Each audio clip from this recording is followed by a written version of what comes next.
কতটা বেশি ইম্পর্টেন্ট? 7 থেকে আধা ঘন্টা আমি সেলফ স্টাডি করতে পারতাম। যখন এটা লাস্টের দিকে যখন গেলাম তখন এটাকে আমি দরকার হলে আমি একটা টেস্ট কম দেবো, সপ্তাহে আমি 7 দিনের জায়গায় হয়তো 5 দিন টেস্ট দিলাম। ড্রপ ইয়ারের ক্ষেত্রে সবচেয়ে বেশি টার্গেট থাকা দরকার যেন। Welcome to today's topper Tux session. তো আজকে রয়েছে সাইলেন্ট টনিক, একটু আগে নামটা জানতে পেরেছি, আর আমাদের ভায়োলেন্ট অঙ্কুশ। ও ভায়োলেন্ট? হ্যাঁ, ও একটু তো ভায়োলেন্ট নয়, মোটামুটি সাইলেন্ট নই। তো ফার্স্ট আমাদের সাইলেন্ট টনিকের দিয়েই শুরু করা যায়। ও হচ্ছে এই বছরের ক্লাস 12 এর ফ্রেশার, আর এই হচ্ছে ড্রপার। তো দুটো ধরনের স্টুডেন্টই রয়েছে, দুজনেরই রুটিন জানবো, দুজনেরই আইডিয়া জানবো, দুজনেরই নিটের যে এরিয়াটা কেমন করে তারা প্রিপেয়ার করেছিল দুটোই জানবো, যেটা তোদের জন্য হেল্পফুল হবে।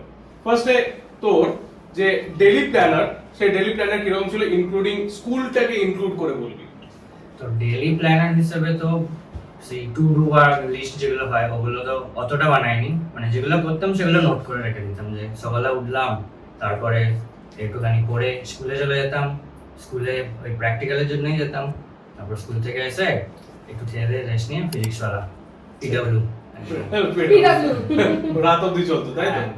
আর তোর তো ফাঁকা থাকতো, তোর কিরকম কি প্ল্যান? আমার তো স্কুল টাইমটা ফাঁকা থাকতো, তো আমি একটু লেট নাইট স্টাডি করতে পছন্দ করি। আচ্ছা, তো আমার প্রায় রাত 4টে অবধি আমার চলতো। রাত নয়, ভোর ভোর। হ্যাঁ, ভোর হয়ে গেছে। তো ভোর 4টে অবধি চলতো, তারপর আমি ঘুমানোর পর সকালে একটু লেট করে উঠতাম, তো 9টা 10টা। হ্যাঁ, ঠিক আছে। তখন আমি লাইভ ক্লাসগুলো করতাম, তখন লাইভ ক্লাসগুলো যেহেতু স্টার্ট হয়ে যেত, হুম। তো আমি একটু রেকর্ডেডটা শুরু করতাম। তারপর হওয়ার পর আমি দুপুর 3টে 3:30 অবধি ক্লাস করে নিলাম। ক্লাস করার পর একটু খেয়ে দিয়ে একটু রেস্ট, 1-1.5 ঘন্টা রেস্ট নিতাম।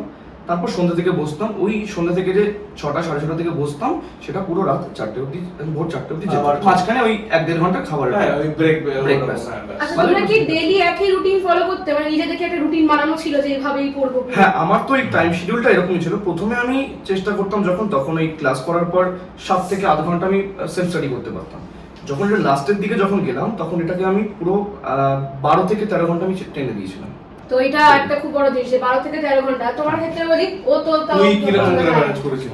আমার 12 থেকে 13 ঘন্টা তো হয় না, কিন্তু 6-7 ঘন্টা করে হয়ে যেত 6-7 ঘন্টা করে। স্কুলের পরে। হ্যাঁ, এবারে আরেকটা কোশ্চেন করি যে দুজনের কাছে, তোর কাছে ছিল হচ্ছে বোর্ড প্লাস নিট, তোর কাছে ছিল হচ্ছে ড্রপ ইয়ার প্লাস নিট। হ্যাঁ, দুজনের প্রেশারটাকে কেমন করে হ্যান্ডেল করেছিস? তোরটাকে ফার্স্টে বলে নে। আমি পুরোই নিটের ফোকাস ছিল যে নিটেই করবো, নিটেই হবে। তো নিটের সাথে সাথে বোর্ডটাও হয়ে গেছে, বোর্ডটাতে অত এক্সট্রা তো কিছু নেই, হ্যাঁ, ওটাতে একই কনসেপ্ট, প্যারালাল টাচ থাকলেই হয়ে যায়। একদম। আর মানে তোরটা বল। আমি যেটা একটা প্রবলেম, মানে আমি যেটা একটা ভুল করেছিলাম সেটা হচ্ছে আমি ভেবেছিলাম যে আমি বোর্ডসটা এই বছর দিয়ে দিই, আমি তারপর ড্রপ দিয়ে দেবো, কারণ খুব একটা তো হেরফের হবে না। কিন্তু ওটা আমার একটা বিরাট বড় ভুল ছিল। তো তারপর যখন আমি বোর্ডস কমপ্লিট করার পর ড্রপ ইয়ার দিতে শুরু করলাম, তো ড্রপ দিতে গিয়ে যখন বুঝলাম যে জিনিসটা এতটা ইজি ছিল না যতটা ভেবেছিলাম। তো তারপর আমি চেষ্টা করলাম যে ঠিক করা। তো প্রথম বছরটা অতটা ঠিক হলো না, কারণ যেহেতু কোশ্চেনের লেভেলটা অনেকটা টাফ হয়ে গেছিল, তো আমি সেভাবে প্রিপেয়ার হতে পারিনি, কারণ অতটা টাফ কোশ্চেনে মক টেস্টে দিইনি। তো তারপর আমি যখন ওটা দেখলাম যে কোশ্চেনের প্যাটার্নটা এভাবে চেঞ্জ হয়ে যাচ্ছে, তো তারপর থেকে আমি নিজেকে ঠিক করলাম যে না, ওকে এইভাবে একটু হার্ড কোশ্চেনগুলোর দিকে একটু বেশি টেন্ডেন্সি দেখাতে হবে, যাতে ওইগুলো আমার কাছে ক্লিয়ার থাকে। হার্ড কোশ্চেন আমি দেখলেই যেন ঘাবড়ে না যাই, আমি সেটাকে অ্যাপ্রোচ করতে পারি। একটা জিনিস জিজ্ঞেস করবো তোমাদের দুজনের ক্ষেত্রে, যে তোমরা টেস্ট দিতে মানে পড়ার সাথে সাথে টেস্ট দেওয়াটা কতটা বেশি ইম্পর্টেন্ট? বহুত ইম্পর্টেন্ট। টেস্ট যত বেশি দেওয়া যাবে ততই ভালো হবে, কারণ 2টো থেকে 5টা প্রত্যেকদিন টেস্ট দিতাম, শেষের দিকে তো প্রত্যেক দিনই হয়ে যেত। আর দিনে একটা করে টেস্টই যথেষ্ট, অনেকটাই হয়ে যাবে। আর তারপরে তো অ্যানালাইজ করতে হবে যে কোথায় কোথায় ভুল হলো, আর যেগুলো আন্দাজে যদি কয়েকটা হয়ে যায় সেগুলো একটু দেখতে হবে।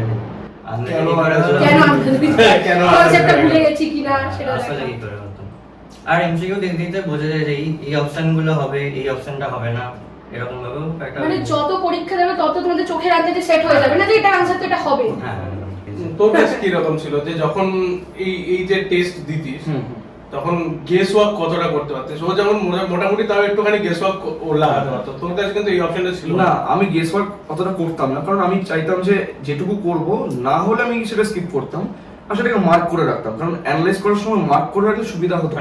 আর আমি যখন আমি এনসিইআরটিটা খুলতাম, তো এটাকে হাইলাইট করে রাখতাম যে আমার কোনো পার্টিকুলারলি বায়োলজিতে আটকালে আমার আটকাতে হচ্ছে স্টেটমেন্ট ওয়াইজ কোশ্চেনগুলো, কারণ কোনো ওয়ার্ডের একটা চেঞ্জ করে দেওয়া আছে, যেটা আমি লাইভে বলছিলাম। তো ওইখানে আমি কি করতাম, ওয়ার্ডটাকে বক্স করে মার্ক করে রাখতাম, যে যখন আমি রিভিশন করব তো ওই ওয়ার্ডটাই আমার চোখে থাকবে। এটাই। Very good. নেক্সট ইয়ারের যারা অ্যাসপিরেন্টস হয়েছে রানিং ইয়ার বা ড্রপ ইয়ার, তাদের জন্য কি আইডিয়া দিবি? আমি আইডিয়া দেবো যারা ড্রপ ইয়ার, ড্রপ হ্যাঁ যারা ড্রপ দিচ্ছে, আমি বলবো যে যেহেতু তাদের কাছে স্কুল টাইমটা কিন্তু পুরো ফাঁকা, তো সেইটাকে যেন ফুলফিল করা যায়, মানে সেই টাইমটা যেন ইউটিলাইজ করা হয়। কারণ ড্রপ ইয়ারের ক্ষেত্রে সবচেয়ে বেশি টার্গেট থাকা দরকার যেন ওই টাইমটাকে ইউটিলাইজ করে মক টেস্টে যেন তারা অ্যাপিয়ার করতে পারে। কারণ মক টেস্ট যত বেশি দেবে, তো ড্রপ ইয়ারের ক্ষেত্রে একটা ফায়দা থাকে যেটা আমি মক টেস্টের ক্ষেত্রে আমি টাইম দিতে পারবো বেশি পড়াশোনার extra পাশাপাশি। time। কারণ নর্মাল তো যারা রানিং চলছে তাদের তো তারা কম বেশি পড়ছে, তারা পরীক্ষা দিচ্ছে নর্মাল, তো তাদের ক্ষেত্রে বিষয়টা আলাদা। যারা ড্রপ দিচ্ছে তাদের কি পরীক্ষার সুযোগ কিন্তু থাকবে না, কারণ নিজে পড়ছি নিজে করছি সেটা তো আমি বুঝছি যে আমি হ্যাঁ আমার দ্বারা হয়ে যাচ্ছে, আমি পারছি, কিন্তু কতটা পারছি সেটা অ্যানালাইজ করার জন্য আমার শুধুমাত্র আমার অপশন হচ্ছে মক টেস্ট। এটা ট্র্যাক রাখা। হ্যাঁ একটা ট্র্যাক রাখা, সেটাই। এবার মক টেস্ট শুধু দেওয়া নয়, সবচেয়ে বড় বিষয় হচ্ছে, সবচেয়ে কঠিন বিষয় হচ্ছে মক টেস্ট দেওয়ার পর অ্যানালাইজ করা। কারণ ওই মক টেস্ট দেওয়ার পর না আর সবসময় মনে হয় কি আচ্ছা আর দুটো এক্সাম দিয়ে দিই, তাহলে একবারে তিনটে নিয়ে একবারে আমি অ্যানালাইজ করবো, কিন্তু ওটা একটা বিরাট বড় ভুল, ওটা থেকে একটা ব্যাকলগ তৈরি হয়ে যায়। তো আমি কি করব, আমি দরকার হলে আমি একটা টেস্ট কম দেবো, সপ্তাহে আমি 7 দিনের জায়গায় হয়তো 5 দিন টেস্ট দিলাম, কিন্তু বাকি 2 দিন যেন আমার অ্যানালাইজ করার জন্য সলিড থাকে, আমি এটাই বলবো। কারণ এই টাইম ছোট ছোট টাইম ম্যানেজমেন্ট গুলো না একটা বড় ফ্যাক্টর হয়ে যাবে ড্রপ ইয়ারের ক্ষেত্রে। কোয়েশ্চেনটা ছিল হচ্ছে যে রানিং ইয়ারে যখন তুই ম্যানেজ করছিস, মানে নেক্সট ইয়ারে যারা আসবে, তো 2027 এর যারা ধরনের এবছর ক্লাস 12 এ পড়ছে, হ্যাঁ তারা বোর্ডের সাথে সাথে নিটটাকে এরকম একটা ভালো স্কোরে কেমন করে নিয়ে যেতে পারবে, তুই সেই আইডিয়াটা দিবি। সো এবারে তো নিট তো সিবিটি মোডে হবে, আমরা যেমন ওএমআর এ প্র্যাকটিস করতাম বাড়িতে, সেটা তো আর হবে না। তাহলে সেই মতো হিসেবে যে পিডব্লিউ পরীক্ষাগুলো হয় অফলাইনে, সিবিটি মোডেই হবে, সেটা একটা ভালো। আর পরীক্ষা দেওয়ায়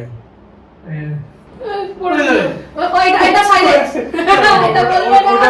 ওটা লাস্টে হয়ে যাবে, ঠিক আছে, বোর্ডের অ্যাসপিরেন্ট হয়ে যাবে, হয়ে যাবে, পেয়ে যাবে। পড়ে গেলে তো হই পড়তে হবে, ওর কথা হচ্ছে একটাই, পড়ো বেশ হয়ে যাবে। হ্যাঁ। ঠিক আছে বেশ। তাহলে অলরেডি তোদের দুজনের কাছ থেকে 2 রকম ধরনের আইডিয়া পেলাম আমরা, যারা নেক্সট ইয়ারের স্টুডেন্ট, হোপফুলি তাদের কাছেও এটা খুবই বেনিফিশিয়াল হবে। এই যে ভিডিওটা, এই যে স্ট্র্যাটেজিটা, বা এদের দুজনের পুরো দুটো আলাদা অ্যাসপেক্টস, দুজনেরই স্কোর প্রায় সিমিলার, ঠিক আছে, তো দুজনের স্কোর একই জায়গায় সিমিলার, কিন্তু দুজনের আলাদা অ্যাসপেক্টসে কিরকম ভাবে এটাকে গ্রো করানো যায় সেই জিনিসটা তোরা বুঝতে পারলি। তো নেক্সট ইয়ারের যারা অ্যাসপিরেন্টস হলো তাদের সবার জন্য আমাদের প্রত্যেকের তরফ থেকে all the best for the exam.